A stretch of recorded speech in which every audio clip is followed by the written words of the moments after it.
что поделать, да. Стоит на их век. Да.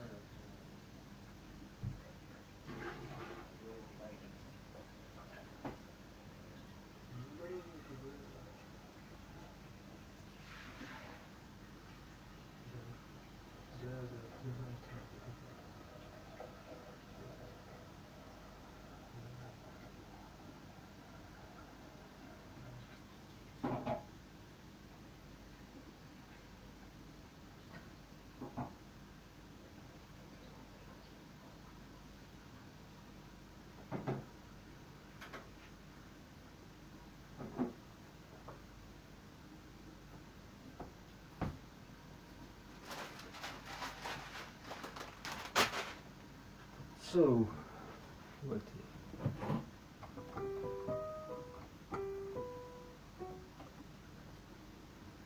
it? What was that? Oh, yeah.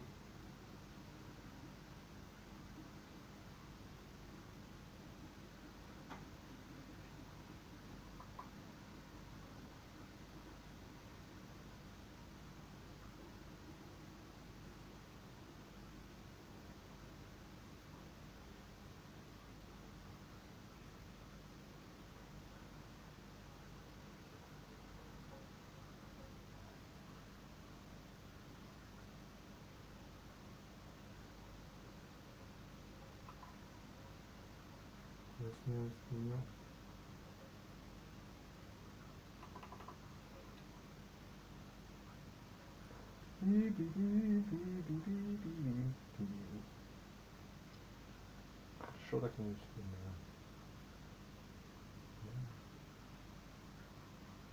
Ну вот это он имел в виду? Да. Я интерпренер, но я музыкант, понимаешь? Да. То есть музыка молчит, я играю, да, пожалуйста, все говорю.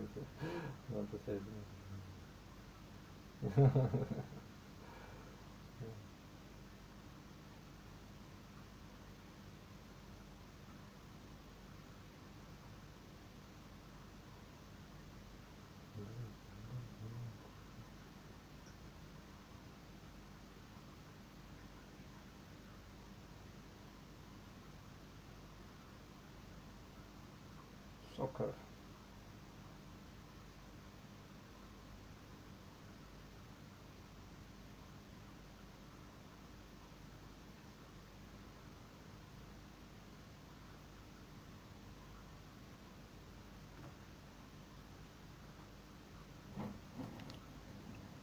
Oh, your mom is rich.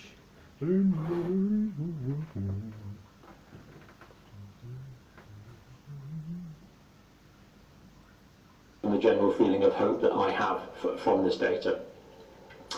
4 of the deaths were in adults, 26 to 36. 5 deaths were in adults over 60.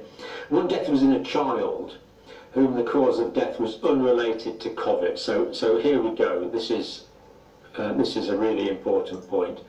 There's been no deaths reported in children from COVID so far in the Steve Biko Hospital complex from Omicron in South Africa. Let's hope it stays that way. But so far it's looking good. So the child tragically died, but it was some non-COVID related reasons. There were no COVID related deaths among 34 admissions in the paediatric COVID wards over the last 2 weeks, so brilliant, no children have died, that's good. Bhutan province as a whole. Now here we have let me get rid of me and show you this graph, because this really is a pretty amazing graph.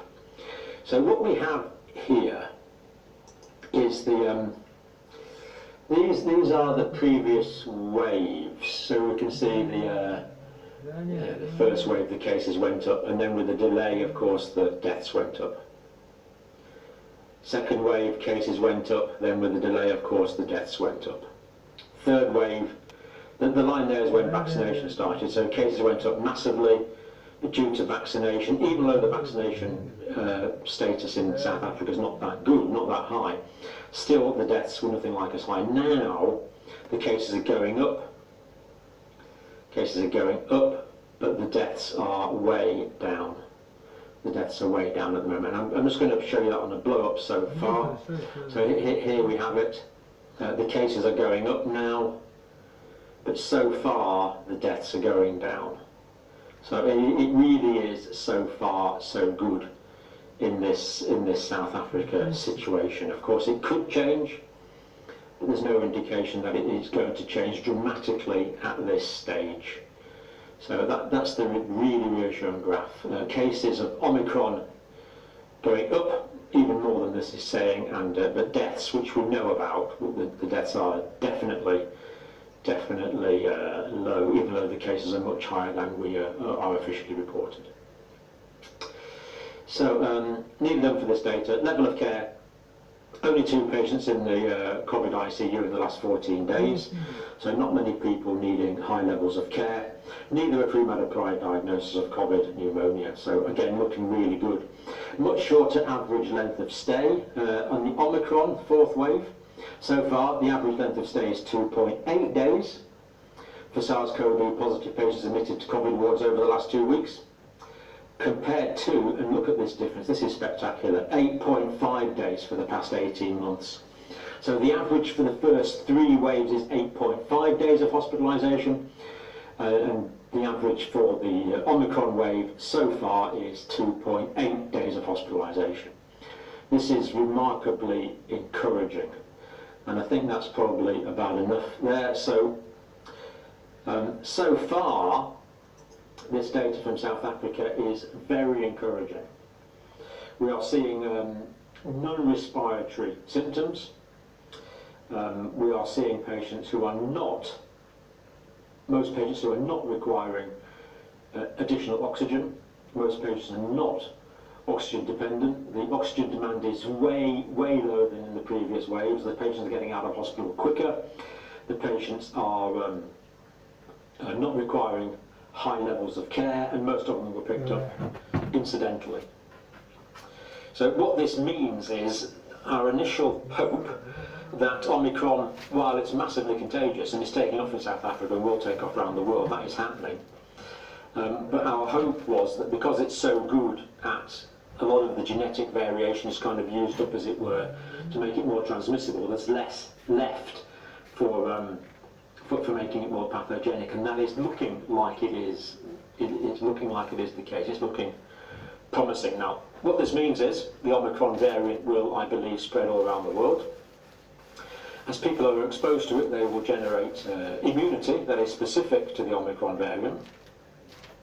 It looks like people are going to have very minimal disease. Now, because there's going to be so much Omicron everywhere, all at the same time over the next few months, that could mean that, of course, a proportion of people, as we saw in South Africa, will be admitted to hospital.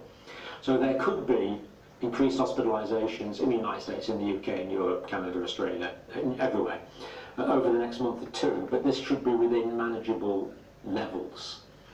And the patients, we are hoping, are not going to be too sick, and we would expect mortality, while it might not be absent, we would expect it to be much lower. But that would be the price that would be paid for massive herd immunity developing really quickly, which would essentially be the end of the pandemic. So there we go, that's what the data is telling me at the moment. Thank you for watching. Щенок — это не взрослая собака, поэтому важно учитывать его особые потребности. Рационы роял канин для щенков созданы для поддержания здорового роста и развития. In Russia. Полноценное питание обеспечит щенка необходимыми питательными веществами. Начните правильно с роял канин. Не переживайте, короче, не переживай, я тебе вот серьезно говорю, я просто к чему говорю-то? Потому что все хорошо, и в твоих, да. Ну вот он о себе так говорил, да, вот это он имел в виду, нет, я не про это говорил. Да. Все автономные, понимаешь, все уже спотыкались об этот камень, все кому не лень. Ну да. Ну ладно, не важно. Да. К сожалению, или наоборот, к счастью, к радости, или к сожалению, не знаю. Ну, если